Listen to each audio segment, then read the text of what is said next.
യഥാർത്ഥത്തിൽ അവിടെ വന്യജീവി ശല്യമല്ല, CPM-ന്റെ ശല്യമാണ് ഇപ്പൊ പ്രശ്നം.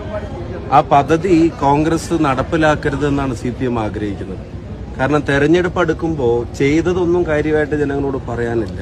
ഇപ്പൊ സർക്കാർ നിർമ്മിച്ചതാണെങ്കിൽ അത് വലിയ ജനകീയ പങ്കാളിത്തത്തോടു കൂടിയാണ്. കോൺഗ്രസ് ഗവൺമെന്റുകൾ ഉൾപ്പെടെ ആ പ്രദേശങ്ങളിലെ ഗവൺമെന്റ് അവിടുത്തെ ജനങ്ങളുടെ നികുതി പണം ഉൾപ്പെടെ അതിലേക്ക് നീക്കി വെച്ചിട്ടുണ്ട്.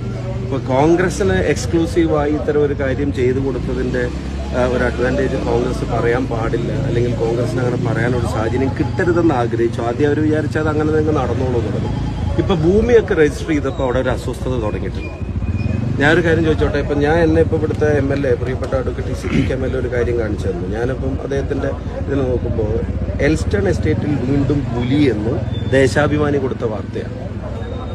എൽസ്റ്റൺ എസ്റ്റേറ്റിന്റെ പ്രത്യേകത എന്താ? സർക്കാർ ഈ പദ്ധതി നടപ്പിലാക്കുന്ന സ്ഥലം അവിടെയാണ്. അപ്പൊ അവിടെ വീണ്ടും പുലി എന്ന് ദേശാഭിമാനിക്ക് വാർത്ത കൊടുക്കും.